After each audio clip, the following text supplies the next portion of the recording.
Hello दोस्तों। तो one piece के एपिसोड नंबर 825 और 826 में आपका स्वागत है।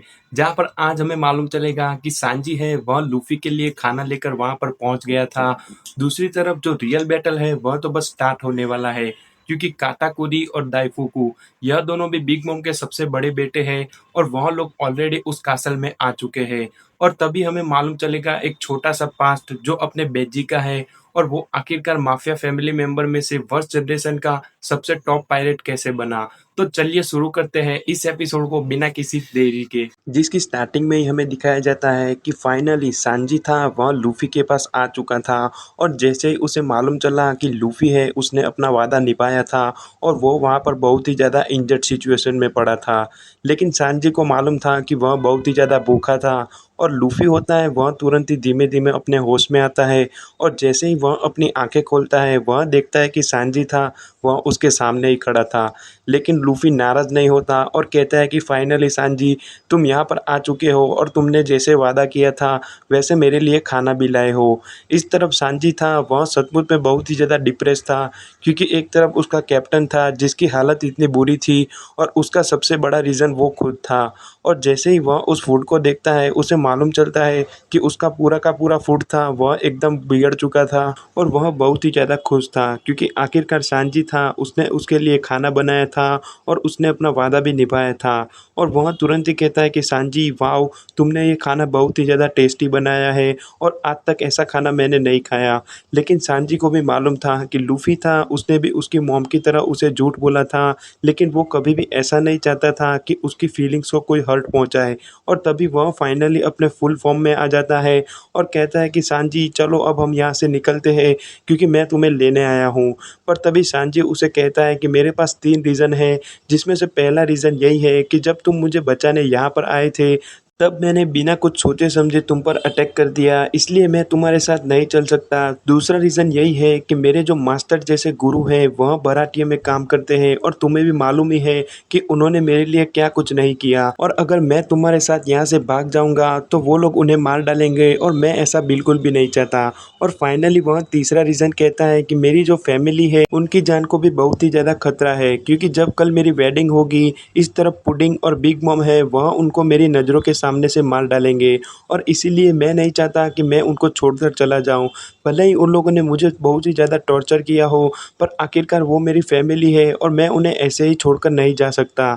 इस तरफ लूफी था वह तुरंत ही खड़ा होता है और वह कुछ भी नहीं बोलता। और दूसरी तरफ सांजी होता है उसे मालूम था कि वो लूफी के साथ नहीं जा सकता, नहीं तो उसकी जान को और भी ज़्यादा खतरा होगा। लेकिन लूफी होता है वह तुरंत ही आगे आता है और यहाँ पर था सबसे शॉकिंग मोमेंट, क्योंकि लूफी होता है वह तुरंत ही अपना पंच होता है वह सांजी को मार देता है। और इस तरफ सांजी होता है उसने तो ऐसा कुछ एक्सेप्ट भी नहीं किया था कि लूफी उसे पंच मारेगा। उसके एक ही पंच से लूफी होता है वह सीधा उस पेड़ को तोड़कर अंदर गिर जाता है। और फाइनली उसे मालूम चलता है कि उसका कैप्टन था वह एकदम सीरियस था और वो उसकी मदद करना चाहता था। और इस तरफ लूफी तुरंत ही कहता है कि सांजी, मुझे मालूम है कि ये सारी चीज़ें तुम्हारे लिए इम्पोर्टेंट है, पर मुझे तुम एक बात बताओ कि आखिरकार तुम रियली में क्या चाहते हो। और लूफी की इतनी ही बात सुनकर सांजी होता है वह स्ट्रॉ हैट के जितने भी मेंबर्स थे उन्हें वन बाय वन याद करने लगता है। और उसे मालूम चलता है कि उसकी रियल फैमिली और कोई नहीं बल्कि स्ट्रॉ हैट के लोग ही थे। और वह तुरंत ही रोने लगता है और कहता है कि लूफी, मैं जानता हूँ और मैं भी तुम्हारे साथ बहुत ही ज़्यादा आना चाहता हूँ, लेकिन मैं नहीं आ सकता, क्योंकि एक तरफ मेरी जान को खतरा है और मैं तुम्हारे साथ आऊँगा तो तुम्हारी जान को भी इतना ही ज़्यादा खतरा होगा।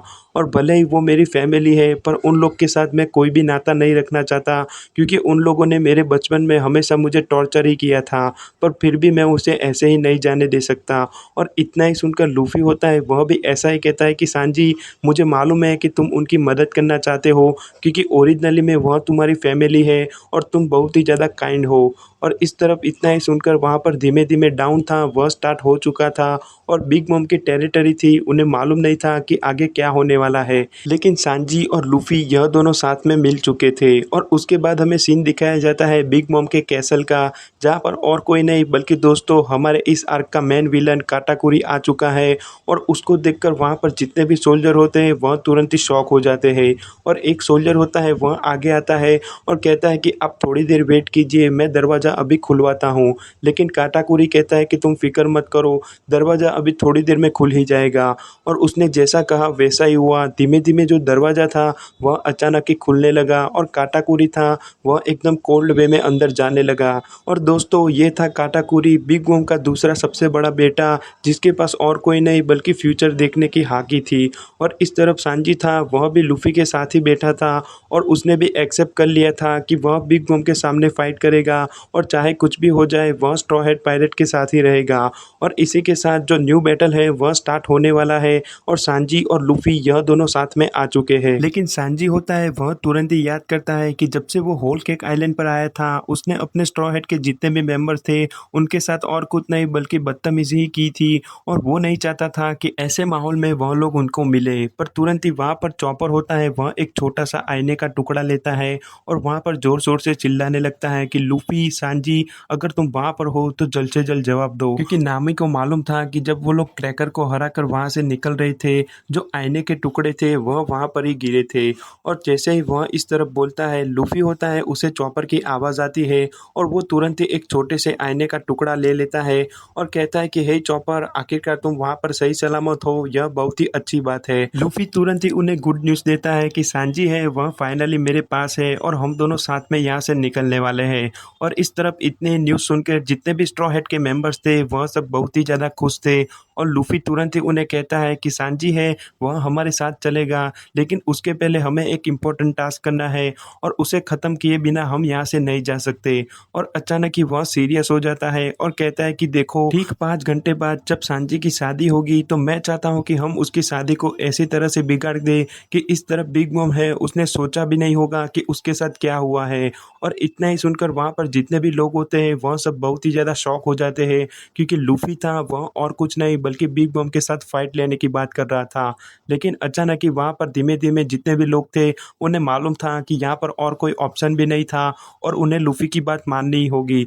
और वह तुरंत ही कहते हैं कि हाँ। और इतना ही सुनकर इस तरफ सांजी था वह भी शॉक हो जाता है। लेकिन नामी होती है वह तुरंत ही कहती है कि उसके पहले मुझे एक बात करनी है कि सांजी, मैं तुम्हें इतनी आसानी से माफ़ नहीं करूँगी। और इस तरफ नामी के साथ सांजी भी डर जाता है। नामी तुरंत ही उसे कहती है कि तुमने मुझे बहुत ही ज़्यादा डराया था और मैं तुम्हें इतनी आसानी से जाने नहीं दूँगी। और इतना ही सुनकर इस तरफ अपना सांजी था वह शॉक में आ जाता है और नामी थी वह तुरंत ही कहती है कि वो सब बाद में, पहले हमें यहाँ पर ध्यान देना होगा कि सांजी की वेडिंग को कैंसिल कैसे करें। और यही बात सुनकर सांजी वापस फॉर्म में आ जाता है। और तभी इस तरफ जिम्बे होता है, वह कहता है कि देखो लूफ़ी, मुझे मालूम है कि तुमने क्रैकर को हरा दिया, लेकिन जो बिग मॉम की आर्मी है वह सचमुच में बहुत ही ज़्यादा बड़ी है और उसमें सबसे पहले आते हैं 3 स्वीट जनरल और उसके बाद उसके जो 3 बेटे हैं वह सबसे ज़्यादा बड़े और सबसे ज़्यादा पावरफुल है। उसके बाद वहाँ पर अंडरवर्ल्ड की जो फैमिली होती है वह सब भी आती है और उनकी जो माफिया फैमिली है वह सचमुच में बहुत ही ज़्यादा स्ट्रॉन्ग है। और तभी सीन बदलता है और हमें दिखाया जाता है बिग मॉम का तीसरा बेटा जिसका नाम था दाइफुकू। वह धीमे-धीमे वहाँ से चलते हुए आ रहा था और इस तरफ जितने भी सोल्जर होते हैं वह उसको देखकर धीमे-धीमे दरवाज़ा खोलने लगते हैं। लेकिन दाइफुकू था वह बहुत ही ज़्यादा सीरियस था और वह तुरंत ही कहता है कि तुम लोग रुक जाओ। और वह तुरंत ही उसके अंदर से एक छोटा-सा बॉडी निकलता है और ये जो बॉडी थी वह पूरी तरह से स्मोक से बनी हुई थी और वह तुरंत ही अंदर जाती है और पूरा का पूरा दरवाज़ा खोल देती है। और यही था उसका डेड फ्रूट का पावर। और फाइनली वहाँ पर आता है माफिया फैमिली मेंबर बेज्जे। वो भी लूफी की तरह एक वर्स्ट जनरेशन का मेंबर था और वह भी एक माफिया फैमिली का हिस्सा भी था। और जैसे ही उसे मालूम चला कि बिग मॉम है उसके पास भी माफिया फैमिली के बहुत ही ज़्यादा कॉन्टैक्ट है, उसने तुरंत ही उसे ज्वाइन कर लिया। लेकिन उसके पहले हमें उसकी छोटी सी बैक स्टोरी दिखाई जाती है कि आखिरकार बेज्जे था वह माफिया फैमिली मेंबर बना कैसे। इस तरफ लूफी था वह जिम्बे की सारी बातें एकदम ध्यान से सुन रहा था और जिम्बे तुरंत ही उसे कहता है कि बेज्जे था वह पहले एक नॉर्मल पर्सन था और माफिया फैमिली मेंबर के लिए काम करता था। लेकिन जैसे जैसे वक्त बीतता गया इस तरफ बेज्जे था उसने अपने असली रंग दिखाने चालू कर दिए और वह जिस फैमिली के लिए काम करता था उन्हीं लोगों को मारना स्टार्ट कर दिया। और जिस दिन बेज्जे ने मेन माफिया फैमिली मेंबर को मार डाला उसका मिशन था वह कंप्लीट हो चुका था, क्योंकि उसके सामने अब अपोजिट करने वाला कोई भी नहीं था और वह इतना बड़ा मेंबर बन चुका था कि उसके सामने कोई कुछ बोलता भी नहीं था। और तभी हमें मालूम चलता चलता है कि उसके एनिमी उस पर हमला तो करते थे, पर आखिरकार उनमें से किसी को भी नहीं मालूम है कि बेज्जे कैसे काम करता है और उसका हाइड आउट आखिरकार है कहाँ पर। और यही थी उसकी one of the most dangerous situation. और इस तरफ जितने भी स्ट्रॉ हैट के मेंबर थे उन्हें मालूम चलता है कि जैसे ही बेज्जे को मालूम चला कि बिग मॉम है वह अपने कनेक्शन बढ़ा रही है, उसने तुरंत ही बिग मॉम की बेटी के साथ शादी कर ली और उनके साथ अपने घरेलू रिलेशन बना दिए। और मुझे मालूम है तब तक कल जब सांजी की शादी होगी तब वहाँ पर सिक्योरिटी की जितनी भी रिस्पॉन्सिबिलिटी है वह सब बेज्जे के हाथ में है। मतलब कि अगर हमें अंदर जाना होगा तो बेज्जे के साथ काम करना होगा। और ऐसा कहा जाता है कि बेज्जे है वह अभी तक सबको मारते ही आया है और उसका गोल एक ही होता है कि वह कैसे आगे बढ़े और उसके रिश्ते में जो कोई भी आए उसे वह कैसे मारता जाए। इस तरफ कोई भी नहीं समझता, पर जिम्बे था उसे मालूम था कि बेज्जे है वह बिग मॉम को मारना चाहता है। क्योंकि हमें उसके बाद का सीन दिखाया जाता है कि आखिरकार जब पैकॉम्स था वह उनके साथ क्या कर रहा था और उसके साथ हुआ क्या। क्योंकि जब पैकॉम्स को मालूम चला कि बेज्जे है वह बिग मॉम को मारना चाहता है, पैकॉम्स था वह बहुत ही ज़्यादा लॉयल था। उसने तुरंत ही उसे मना कर दिया और बेज्जे था वह डिसअपॉइंट होकर उसे मार डाला। पैकॉम्स था वह सीधा ही उस समुद्र में गिरा था, लेकिन लकीली वहाँ पर फिशमैन आइलैंड के कुछ लोग खड़े थे और उन लोग ने उसकी जान को बचा ली। और ये लोग वही थे जो फिशमैन अपने जिम्बे के लिए काम करते थे। और जिम्बे होता है वह तुरंत ही उन्हें प्रपोज करता है कि देखो लूफी, मुझे मालूम है कि हमारा क्रू है वह बहुत ही ज़्यादा स्ट्रांग है, लेकिन अभी हम बिग मॉम का सामना नहीं कर सकते और इसलिए मैं तुम्हें कह रहा हूँ कि हमें बेज्जे की मदद लेनी होगी और उसके साथ ही प्लान बनाना होगा। और इतना ही सुनकर लूफी होता है वह बहुत ही ज़्यादा शॉक हो जाता है। और इस तरफ स्ट्रॉ हैट के जितने भी मेंबर थे वह सब भी यही सोच रहे थे कि आखिरकार बेज्जी पर भरोसा करेगा कौन।